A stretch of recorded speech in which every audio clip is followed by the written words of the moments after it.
Hello students, आज हम vector में पढ़ेंगे addition of vector, component of vector और मैग्नीट्यूड ऑफ वेक्टर। वेक्टर का ये दूसरा लेक्चर है। फर्स्ट लेक्चर में हमने टाइप ऑफ वेक्टर पढ़े थे, वेक्टर क्या होता है। आज का लेक्चर स्टार्ट करते हैं, लेक्चर नंबर 2। सबसे पहले हम पिछले वाले जो क्वेश्चन में कंसेप्ट डिस्कस किए थे उसके बेस पे हम यहाँ पे क्वेश्चन करते हैं। फर्स्ट क्वेश्चन देखते हैं। If angle between A and B is 30, then angle between minus A और माइनस बी।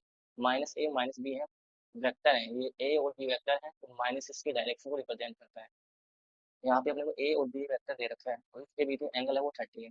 अब अपने को अगर ये पता है कि ए वेक्टर है और इसका निगेटिव मतलब माइनस का ए वेक्टर पता करना है, तो उसकी डायरेक्शन अपोजिट आ जाती है। सॉरी, ए वेक्टर के अपोजिट आ जाती है माइनस ए की डायरेक्शन। ठीक है, तो इस ए की डायरेक्शन इधर की तरफ है, इसकी डायरेक्शन आ जाएगी इस तरफ। ये हो गया अपना माइनस का ए वेक्टर। अब बी की डायरेक्शन ऊपर की तरफ है, इसकी बी की डायरेक्शन भी नीचे की तरफ आ जाएगी, अपोजिट हो जाती है, तो बी के अपोजिट डायरेक्शन ये होगी। ठीक है, अब एंगल फाइंड करने के लिए या तो वेक्टर के हेड से हेड कनेक्ट होने चाहिए या टेल से टेल। तो यहाँ से देख, हेड से हेड कनेक्ट है दो वेक्टर के, तो ये अगर ये एंगल 30 है तो आपको पता है तो पूरा एंगल कितना होता है 90। ठीक है, ये एंगल 90 है और ये भी 90 है और ये पूरा 180 है, तो ये 30 है तो ये भी 30 हो जाएगा, तो 30 डिग्री है। तो माइनस ए वेक्टर माइनस बी वेक्टर के बीच एंगल आ गया 30 डिग्री। चलते हैं क्वेश्चन नंबर 2 में। इसमें अपने को ए और बी दो वेक्टर दे रखे हैं और ये एंगल दे रखा है 60। बताना ए और बी के बीच में वेक्टर ए और बी वेक्टर है, इसके बीच में एंगल कितना है। अब देखो, बी वेक्टर का तो क्या है, हेड मिला हुआ है और ए वेक्टर की टेल मिला हुआ है। तो ये अपन को एंगल फाइंड करने से पहले या तो हेड से हेड या टेल से टेल किसी भी वेक्टर को किसी भी वेक्टर को उसके पैरेलल शिफ्ट किया जा सकता है। जैसे ये वेक्टर, इसको यहाँ पे शिफ्ट किया जाता है, यहाँ से शिफ्ट किया जाता है। इस वेक्टर को ऐसे शिफ्ट नहीं किया जाता, डायरेक्शन और मैग्नीट्यूड सेम होना चाहिए। तो इस ए वेक्टर को अपन इसके पैरेलल क्या होगी, ये लाइन होगी। तो इसके पैरेलल यहाँ पे हम शिफ्ट कर देते हैं, ये हो गया बी वेक्टर। ये एंगल 60 है तो ये भी 60 हो जाएगा, सॉरी 60, ये एंगल 60। ए और बी के बीच में एंगल कितना है 60। अब यहाँ पे आज का जो लेक्चर है वो स्टार्ट करने जा रहे हैं, बेसिक प्रॉपर्टीज ऑफ वेक्टर। सबसे पहले हम देखेंगे इसमें multiplication of vector with scalar. ठीक है, जैसे कोई वेक्टर दे रखा है अपने को एक, उसका मैग्नीट्यूड है 10 आई कैप। आई कैप मतलब अक्स एक्सिस। ठीक है, जे का मतलब वाई एक्सिस और के कैप का मतलब डायरेक्शन है, ये के एक्सिस, ये तो आपको पता होगा। अब यहाँ पे multiplication of vector with scalar. Scalar मतलब कोई भी कांस्टेंट, इसके अपने पास दो प्रॉपर्टीज होती है, एक वेक्टर वेक्टर क्वांटिटीज और एक स्केलर क्वांटिटी। तो स्केलर क्वांटिटी जैसे कांस्टेंट 2 4 6, मतलब इसका मैग्नीट्यूड तो होता है इसका। ठीक है, पर डायरेक्शन नहीं होती। ठीक है, स्केलर के पास मैग्नीट्यूड होता है पर डायरेक्शन नहीं होती। तो हम यहाँ पे देखते हैं, direction remain same, magnitude will be change. अगर लेमड़ा क्या है यहाँ पे स्केलर, तो लेमड़ा को वेक्टर से मल्टीप्लाई करते हैं, तो इधर मल्टीप्लाई किया तो इधर भी तो हो जाएगा टेन लेमड़ा आई के। तो देखो डायरेक्शन तो सेम है आई के, मतलब अक्स डायरेक्शन, पर यहाँ पे मैग्नीट्यूड चेंज हो गया। यहाँ पे पहले कितना था 10, अब कितना हो गया 10 लेमड़ा। ठीक है, अगर लेमड़ा नेगेटिव हो, जैसे लेमड़ा ले लिया नेगेटिव, नेगेटिव ले लिया, तो ये कितना था 10 आई के। अब लेमड़ा नेगेटिव ले लिया तो यहाँ पे डायरेक्शन चेंज हो जाएगी। देखो लेमड़ा ए के वो मल्टीप्लाई कर देते हैं, तो 10 माइनस का लेमड़ा आई के। ठीक है, माइनस का 10 लेमड़ा आई के। अब देखो मैं डायरेक्शन चेंज हो, अपोजिट हो गया। अगर इसके डायरेक्शन पॉजिटिव की डायरेक्शन इधर है तो नेगेटिव की डायरेक्शन इधर होगी, मैग्नीट्यूड वो सेम है। ठीक है, कोई फर्क पड़ने वाला नहीं है। अब देखते हैं अपन नेक्स्ट में, addition of vector with scalar. Addition of vector with scalar, कोई भी वेक्टर का एक किसी भी वेक्टर को ऐड करना है स्केलर क्वांटिटी में। तो ये अपने पास वेक्टर जैसे इस डायरेक्शन में वेक्टर होता है 3 आई कैप प्लस का। अब कोई भी स्केलर क्वांटिटी ले ली 5 प्लस का 4 ले लिया 3 ले लिया, तो इसमें ऐड नहीं हुआ क्योंकि ये अपने पास वेक्टर क्वांटिटी है और ये भी स्केलर क्वांटिटी। जैसे कि मास में हम फोर्स को ऐड नहीं कर सकते। नेक्स्ट देखते हैं एडिशन ऑफ टू वेक्टर। सबसे पहले इसमें ये पॉइंट भूल गया। नेक्स्ट पॉइंट है एडिशन ऑफ टू वेक्टर। इसमें ये देखेंगे triangle law of vector addition, या नेक्स्ट लेक्चर में डिस्कस करेंगे। सेकंड पॉइंट है, if two vector is same direction then you can add directly.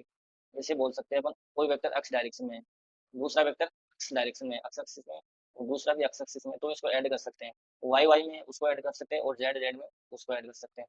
जैसे यहाँ पे एग्जांपल लेते हैं, कोई ए वेक्टर है वो 3 i कैप है, और बी वेक्टर है वो है 4 i कैप।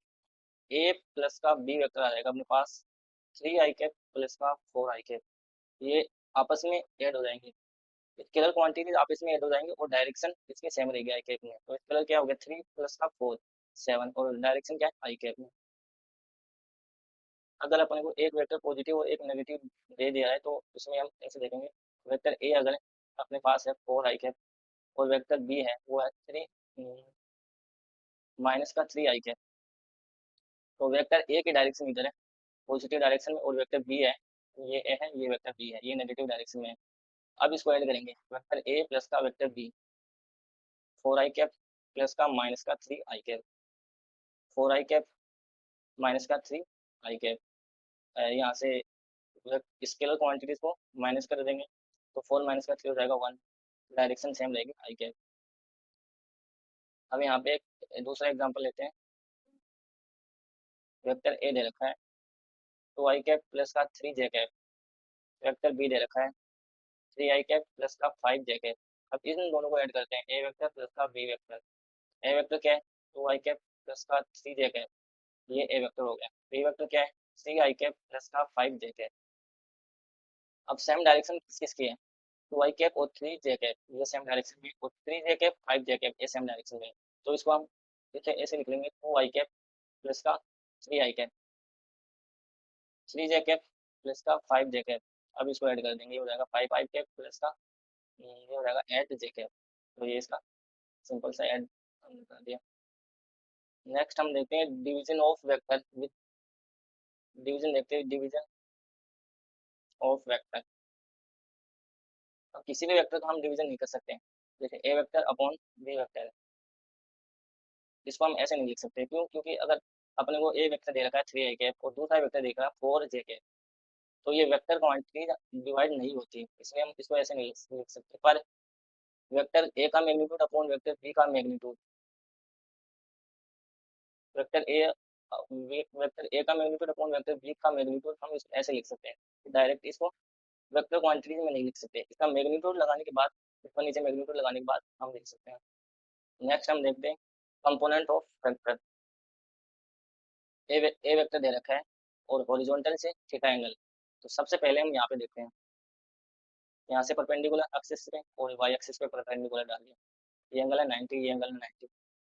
इसको हम मान लिया ए वाई, और इसको मान लिया ए ऑफ एक्स। अगर ये ए वाई है तो ये भी ए वाई हो जाएगा, ये एक्स है तो ये भी ए एक्स हो जाएगा। अब यहाँ पे हम देखते हैं साइन थीटा क्या होता है। साइन थीटा हो जाएगा यहाँ से ए वाई अपॉन ए, और कोस थीटा हो जाएगा ए एक्स अपॉन ए। तो यहाँ से ए वाई आ गया ए साइन थीटा, और ए एक्स क्या आ जाएगा, ए एक्स आ जाएगा ए कोस थीटा। तो यहाँ का जो कंपोनेंट है वो आ जाएगा ए कोस थीटा, और यहाँ का कंपोनेंट आ जाएगा वो आ जाएगा ए साइन थीटा। अब हर बार इसको ऐसे तो नहीं लिखेंगे, तो आपको क्या करना है कि जिससे जिस डायरेक्शन में एंगल है, जैसे ये एंगल है, तो इसको इसका मैग्नीट्यूड, वेक्टर का मैग्नीट्यूड इनटू कोस थीटा, जिसमें जिसमें एंगल है वहाँ पे कोस आएगा, और जहाँ पे एंगल नहीं है वहाँ पे साइन आ जाएगा। तो आपको ये डायरेक्टली याद रखना है, वैसे ऐसे भी निकाल सकते हैं। अब अपने को ये दे दें, जैसे ऊपर की ओर फोर्स है 10 न्यूटन, तो इसके कंपोनेंट क्या हो जाएंगे। तो ये कंपोनेंट किस डायरेक्शन में, वाई एक्सिस में है, एक्स एक्सिस में 0 है, तो यहाँ पे लिख दूंगा ए ऑफ एक्स, कितना कंपोनेंट 0, ए ऑफ वाई कितना है 10 न्यूटन, और वो है वाई एक्सिस में, तो जे के डायरेक्शन में आ जाएगी। अब अपने को हॉरिजॉन्टल कोई वेक्टर दे देते, ये भी अगर 10 न्यूटन है, तो इसके कंपोनेंट लिखेंगे वाई डायरेक्शन में 0 है, तो ए ऑफ वाई 0 हो गया, और ए ऑफ एक्स कितना होगा 10 newton I K. Next point है मैग्नीट्यूड ऑफ वेक्टर।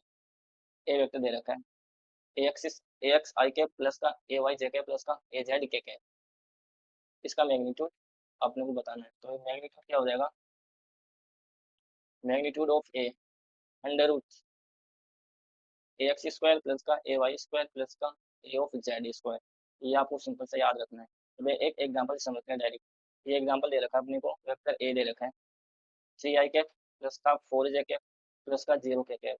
अब इसका मैग्नीट्यूड बताना है, तो वेक्टर ओ एफ मैग्नीट्यूड क्या हो जाएगा, रूट ऑफ 3 स्क्वायर प्लस का 4 स्क्वायर प्लस का 0 square.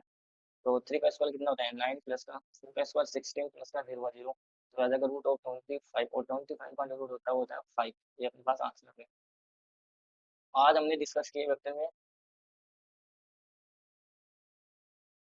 3 point, addition of vector, component of vector और मैग्नीट्यूड ऑफ वेक्टर। ये 3 पॉइंट आपने डिस्कस किए। बाकी तो नेक्स्ट वीडियो में देखेंगे। मिलते हैं नेक्स्ट वीडियो में। Thank you.